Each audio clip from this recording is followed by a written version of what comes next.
Então, vamos lá, esse desafio trazido pela nossa querida Fabiana, né?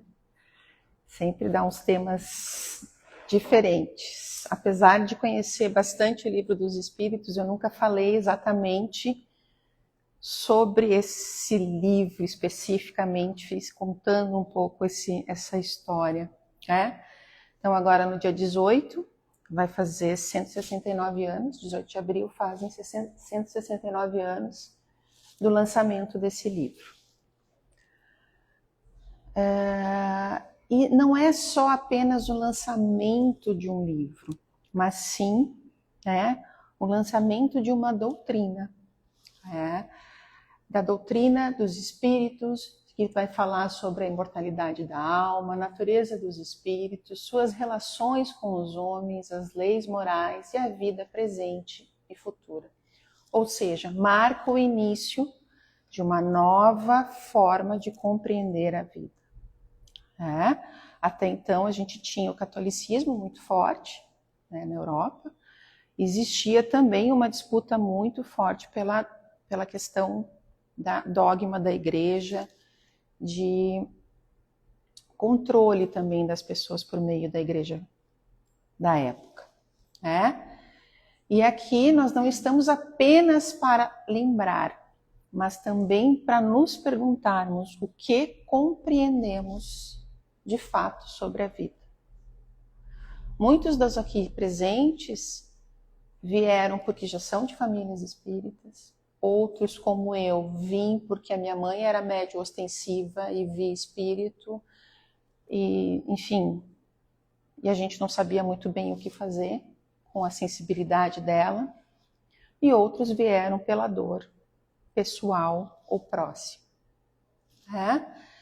Então, ele não é um livro de opinião, mas sim uma obra que vai buscar explicar essa existência, buscar explicar esta relação com o mundo espiritual. E ele vai falar, então, sobre os princípios da alma, dos espíritos, das leis morais e da vida presente e futura. E como é que começa, né? De onde é que surgiu a ideia de fazer o Livro dos Espíritos? Não sei se vocês todos conhecem o fenômeno das mesas girantes, que em Paris, em uma determinada época, não só em Paris, mas na Europa, as mesas começaram a se debater. Começaram a flutuar e a bater, e as pessoas começaram a olhar aquilo com muita curiosidade, com muito interesse. Mas o que parecia ser um fenômeno irracional, foi se percebendo que existia uma inteligência, porque essas mesas girantes, elas respondiam a perguntas. Então, começou a se pensar que existia por trás das mesas girantes, um princípio inteligente. Mas, que princípio inteligente era esse? Da onde vinha? E assim, Allan Kardec, começa a se interessar por esses fenômenos. E começa, assim, a sua investigação. Se há uma inteligência por trás desses fenômenos, quem responde? E da onde vêm essas informações?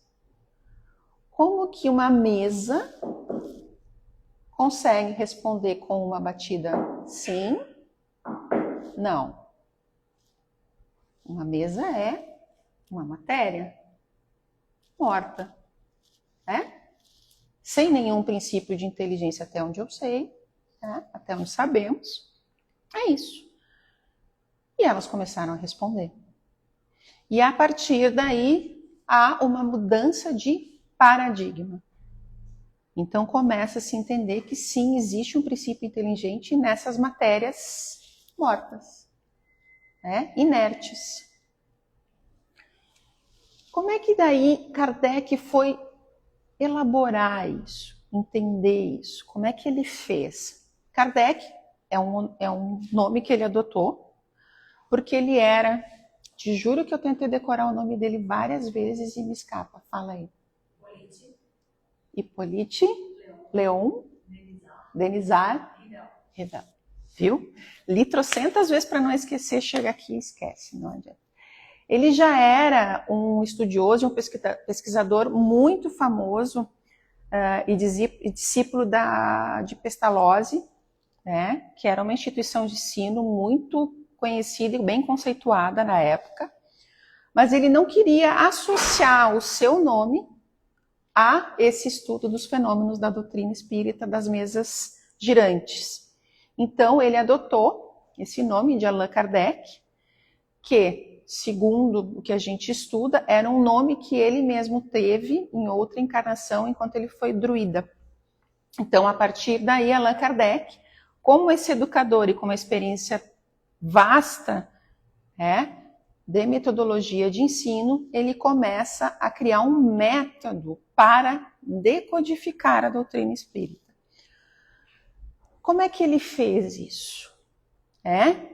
Ele elaborou, estruturou várias perguntas e ele enviou para diferentes médiuns, em diferentes localidades, essas perguntas. Quando ele recebia de volta as respostas, ele fazia uma comparação e análise das respostas, e as que tinham mais coerência e se repetiam, ele adotava e colocava como sendo parte da resposta verdadeira. Então, assim foi se construindo o Livro dos Espíritos e toda a decodificação dos livros das obras básicas. Então, o resultado é que tudo que a gente lê das obras não é uma resposta única de um único médium, mas sim de vários médiuns, de diferentes localidades e muitas vezes de diferentes países que respondiam a mesma coisa sobre uma pergunta. E assim, ele constituiu esse método e levou o fenômeno à investigação do mito à razão. Então, ele saiu daquele lugar de olhar aquelas mesas girantes, e os fenômenos, e as fantasias, e as ilusões, e traz um método que compreende que aquilo tem uma racionalidade e constitui toda a construção da doutrina. Começando pelo Livro dos Espíritos. Como é que ele estruturou? Isso aqui é o resultado que a gente tem hoje, né? Então, são ao todo 1.019 perguntas organizadas, estruturadas, progressivas e investigativas. E todo o livro, se você ler, ele vai conduzindo a gente para um raciocínio que começa na origem, sendo que a primeira pergunta é o que é Deus, natureza do ser, as leis morais, e o sentido da existência. Então ele vai construindo, a gente lendo o livro, a gente vai construindo esse percurso de conscientização.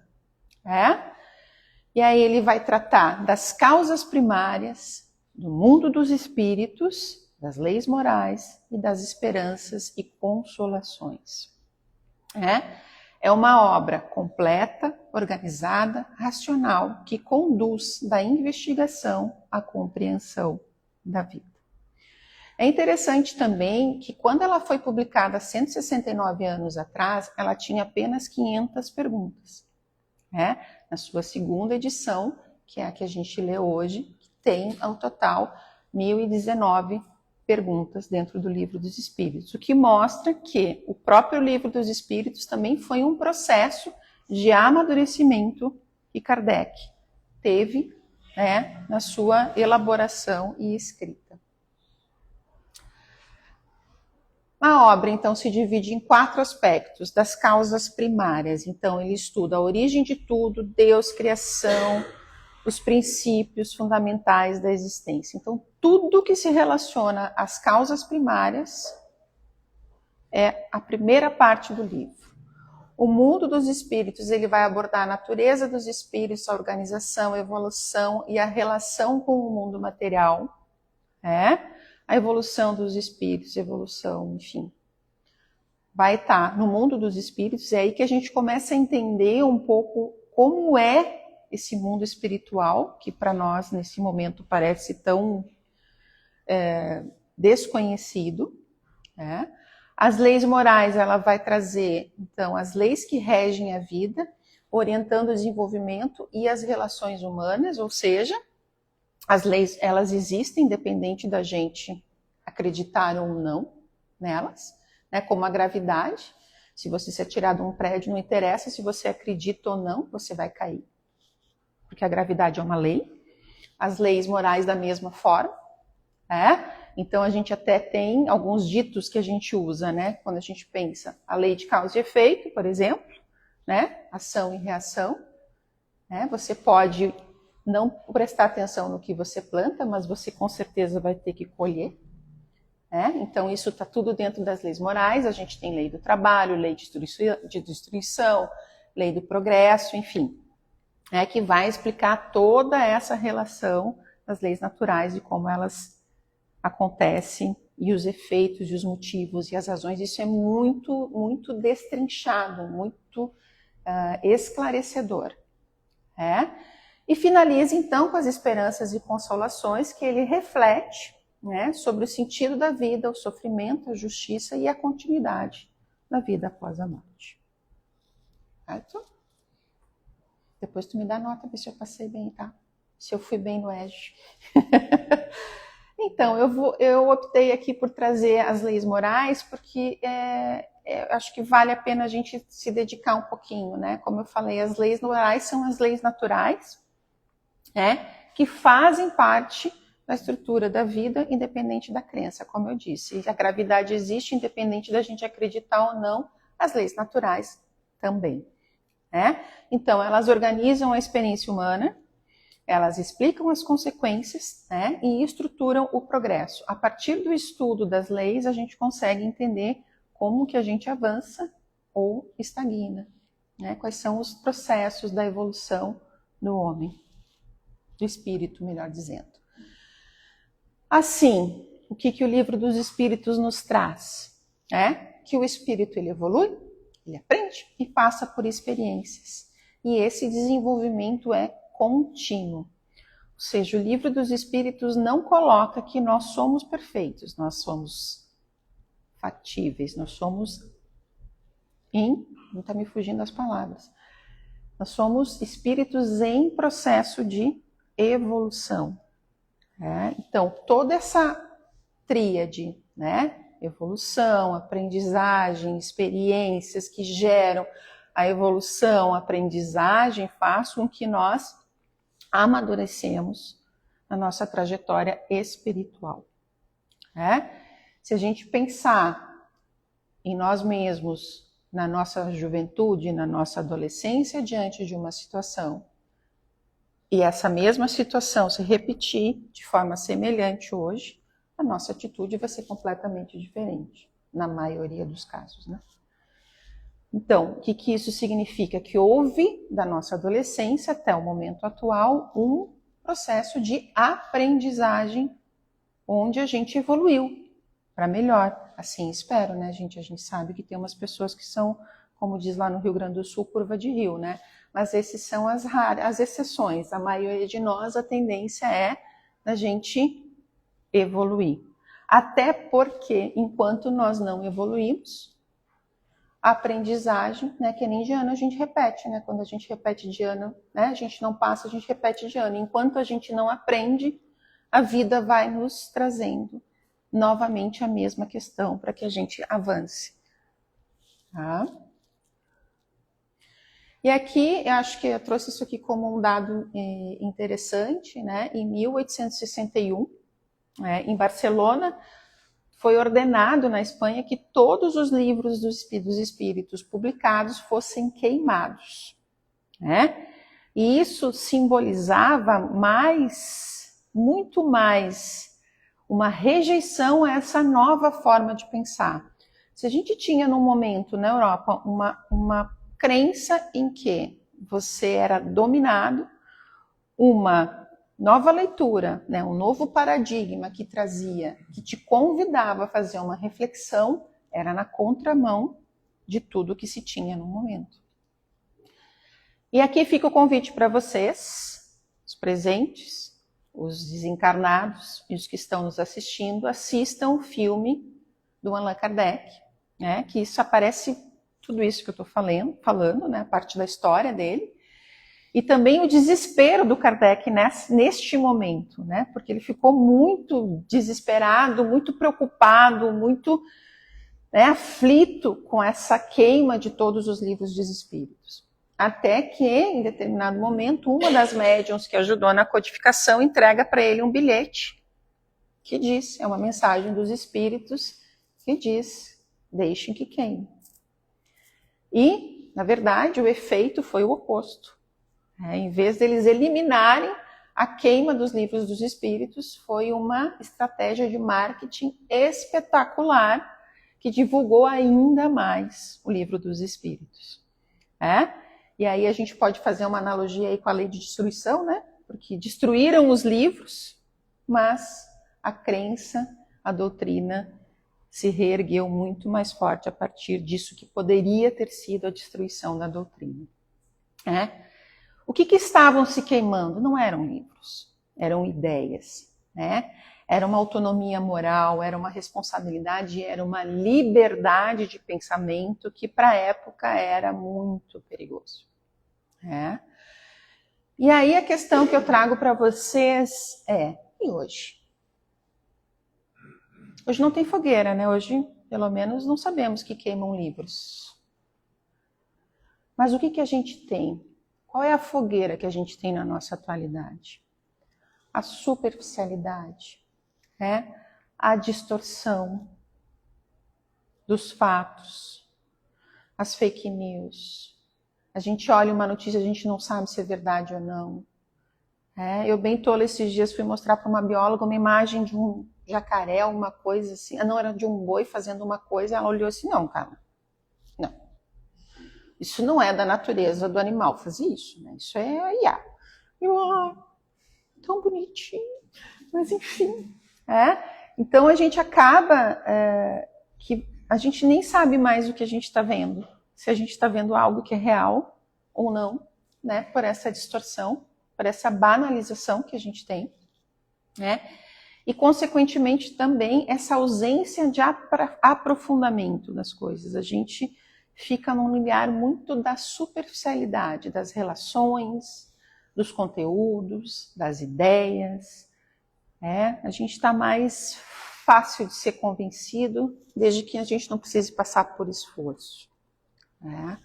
Então, a nossa fogueira de hoje, eu poderia dizer que é uma fogueira das vaidades, uma fogueira da superficialidade. Que essa é a fogueira que o livro dos Espíritos e a doutrina passa. A gente não tem solução fácil, não tem solução rápida, e o livro dos Espíritos vai nos orientando nesse sentido. Precisamos realmente nos dedicar, de fato, nos aprofundarmos e sair da banalização e da superficialidade. E aí, depois que tu começa a estudar o livro dos Espíritos, você começa a compreender e também a se responsabilizar. Eu coordenei por muito tempo o EG, por sinal, outro convite. O EG é o estudo sistematizado da doutrina espírita, que nada mais é do que o estudo de cabo a rabo do livro dos Espíritos. Então, quem tem interesse de conhecer um pouquinho mais do livro dos Espíritos, a doutrina, façam o EG, as inscrições ainda estão abertas, No mural tem o QR Code para quem tiver interesse, acontece nas terças-feiras, às 19h45, neste salão que vocês estão presentes. Eu entrei nessa casa pelo EG, comecei a fazendo EG, coordenei EG, e estou aqui hoje falando com vocês, tudo porque eu entrei. Fui curiosa em entender o que é a doutrina espírita. E com isso, eu vi muitas vezes porque eu e o meu parceiro de trabalho na época, a gente percebia que quando a gente começa a estudar o EG, as pessoas começam a ficar um pouco assustadas, né, seu Nelson? Com o tamanho da responsabilidade que a gente tem.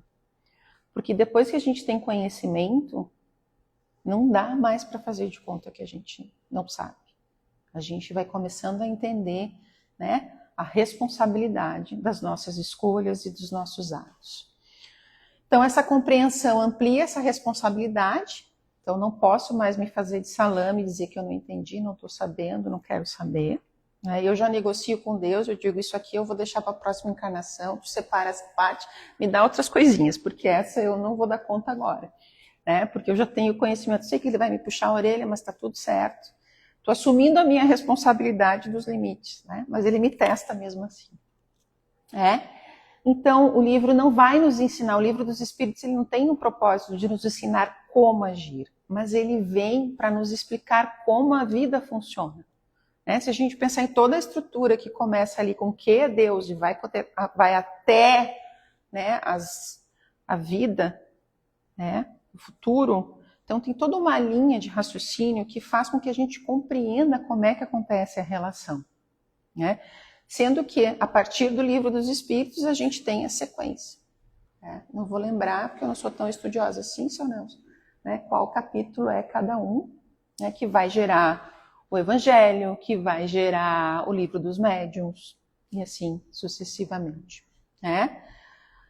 Ele vai, então, organizar o nosso pensamento. O Livro dos Espíritos, ele organiza para que a conduta, para que a gente compreenda que a nossa conduta é consequência da nossa compreensão. Então, o Espiritismo tem por princípio a relação do mundo material com os espíritos, é disso que ele vai tratar, e os dilemas que se tinham na época da sua primeira edição se mantêm, que são o sofrimento humano, as relações e a busca por sentido. Nós evoluímos enquanto humanidade, mas ainda nos pegamos no sofrimento, nas dificuldades de relacionamento e por essa busca de sentido. Quem sou eu? Por que eu estou aqui? E para que eu sofro tanto? Ou para que as coisas acontecem desse jeito? Assim, então, a obra continua atual, porque o ser humano ainda está em desenvolvimento. E aí a pergunta que eu faço para vocês, 169 anos depois, é: nós compreendemos o que ele propõe? Porque não é se ele é atual, ele é. Mas como nós compreendemos o Livro dos Espíritos hoje? Como ele nos ensina sobre a atualidade e as relações com o plano espiritual, o mundo material e as nossas escolhas hoje. Porque é hoje que nós estamos vivendo, é hoje que nós fazemos as escolhas. Não ontem, nem amanhã. Acho que era isso. Muito obrigada. Espero ter esclarecido.